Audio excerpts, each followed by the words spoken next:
So, My Hero Academia Manga Chapter 333 has been officially released, and let's just say that this was a very decisive chapter, not just in the series, but in the fandom. And in this video, I want to talk over about what the ending of this chapter means, and what it means for Star and Stripe with her character, as well as her role in the story moving forward. And we will talk more about that right after this.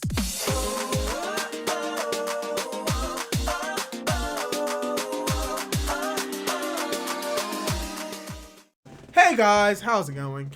It is your boy, Manga Man Drew, and I'm here to do my discussion of My Hero Academia, Manga Chapter 333, titled Spectre. Ooh, spooky, scary skeletons. No, they're not skeletons, they're ghosts. I mean, Shigaraki was a skeleton. I mean, do you see this image? This is terrifying.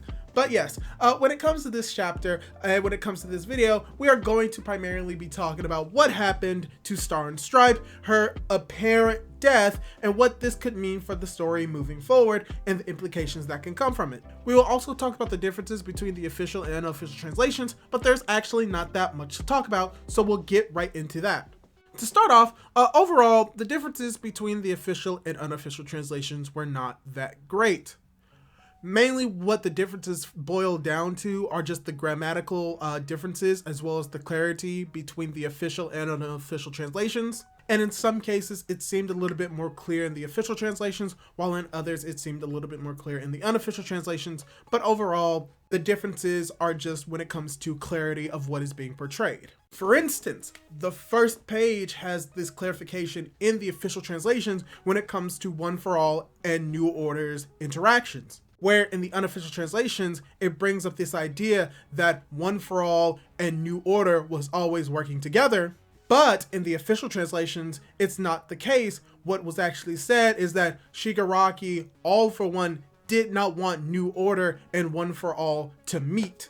And then another difference that we see in between the official and unofficial translation comes from the moment that Shigaraki is monologuing about how Star and Stripe was unable to protect her body and protect her quirk at the same time in the unofficial translation. But in the official translation, it seems a little bit vague, and it's implying that she was unable to do both at the first part of Shigaraki touching her face, which doesn't make sense because we literally see at the beginning of the chapter how she does give an order using New Order to try and protect her body from decay, implying that Shigaraki hadn't fully taken New Order at the moment she gave that order. And I would say that it was a little bit more clearer in the unofficial translation, and that the difference isn't really that significant and could still be implied and understood from the official translations. And yeah, that's pretty much it.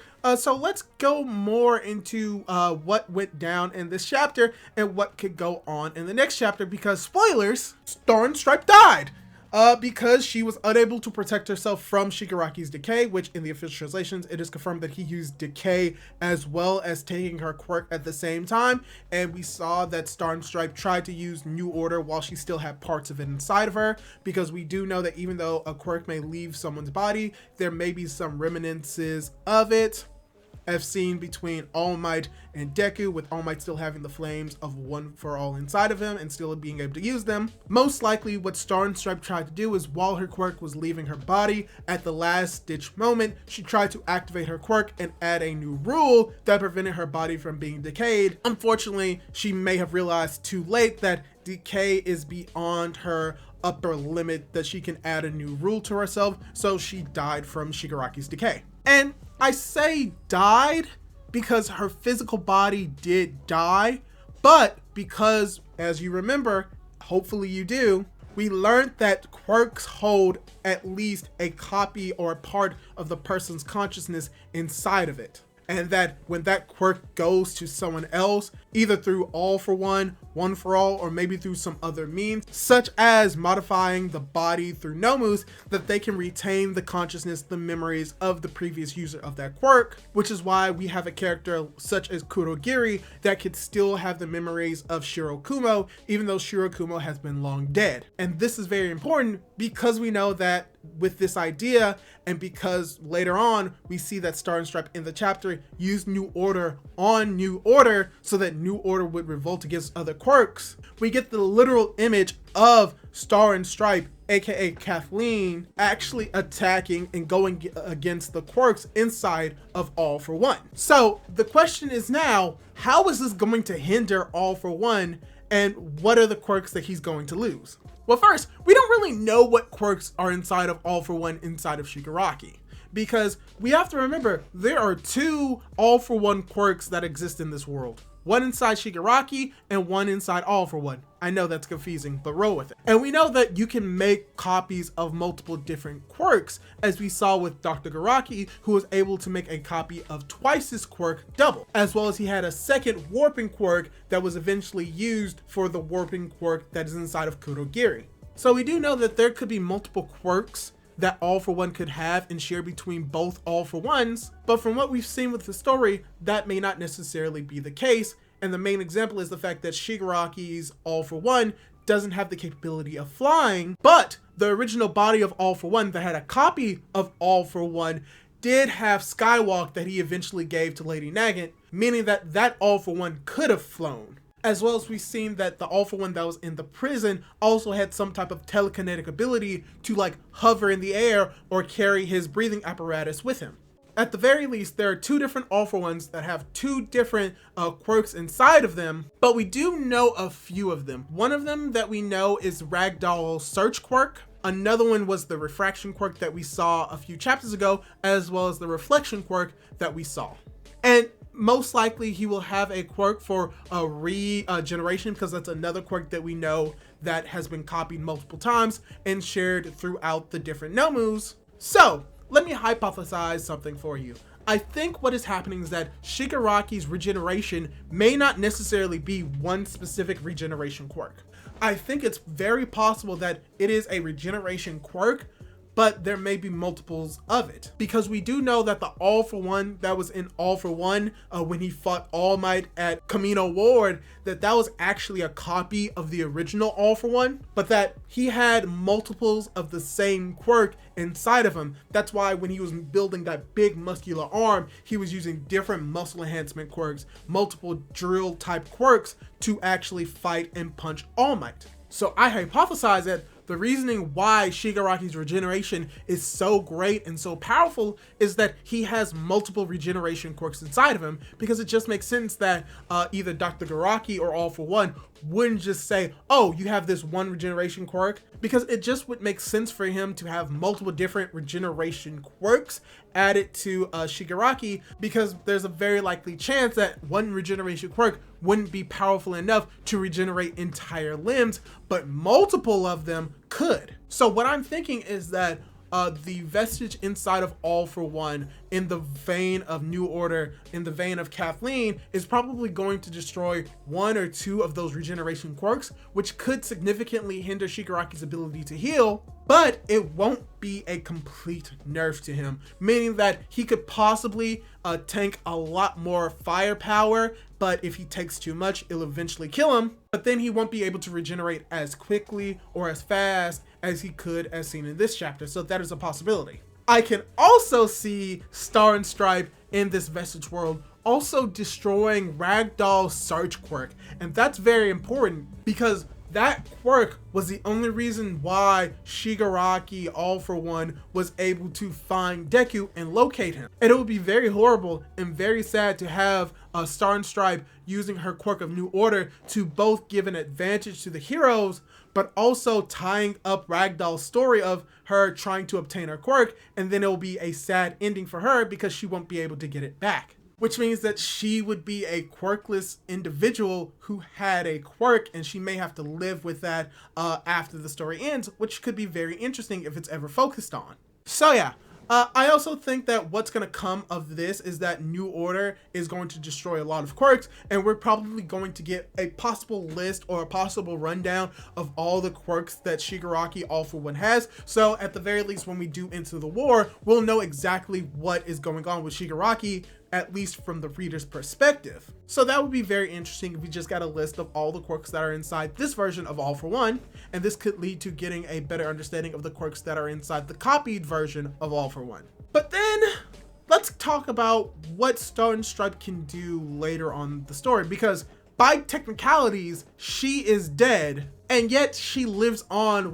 inside the quirk of All For One, because All For One, for the most part, takes an exact copy of that person's quirk, their person's memories, the person's personality at the moment that they are transferred or placed into someone else. So in theory, she technically still lives on, but she's living inside of the quirk, and currently the quirk is inside of All For One. So how is All For One going to get rid of it? Well, yeah, it's simple. He's gonna give New Order to the Flying Nomu, but there's going to be a catch, because we have to remember that this Nomu, like the other Nomus, are not high-end Nomus. They are near high-end Nomus, which means that they won't have the same intelligence as Kurogiri, as the female Nomu at the hospital, as the other high-end Nomus that were destroyed by Shigaraki. They won't have that intelligence, which means that they won't have the ability to speak, which is very important because New Order requires a verbal action to come into play to activate the quirk. And we also have to remember, New Order is going to ravish and destroy all of the quirks inside of whoever it's a part of. And we do know that these Nomus will have multiple different quirks, but the question is, what will happen to New Order once it's destroyed all of the quirks inside of the host? Because in theory, there wouldn't be any quirk inside of the quirk, meaning that there wouldn't be any type of lingering subconscious, lingering consciousness, except for the one that's in New Order. So let me hypothesize that theory. My theory is that most likely what's going to happen is that All For One Shigaraki is going to give New Order to the Nomu.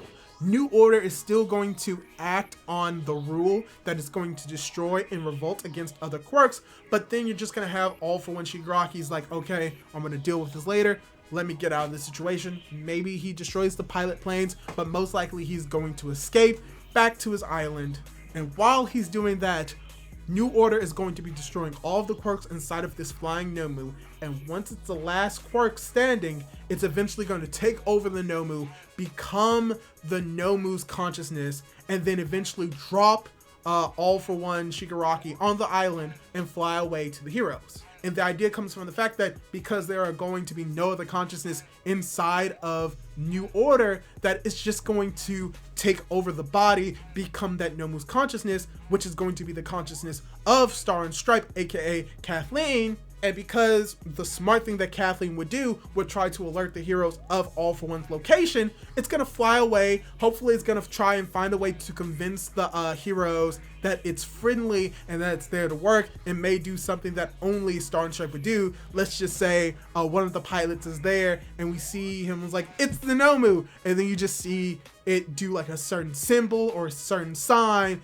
that indicates that it's Kathleen, and then somehow convey the information to the heroes, and that's where the final fight will begin to go into process, where it's going to be the villains versus the heroes once again, and Kathleen is going to play a major part in that by being sort of the spy and the information dealer to tell them where Shigaraki and All For One is, or tell them that Shigaraki and All For One are on their way to UA so that the heroes can prepare. So I think that this would be a cool way to keep Star and Stripe, aka Cassie, aka Kathleen, in the story while also keeping her dead. So she'll play a bigger role in the story later on without necessarily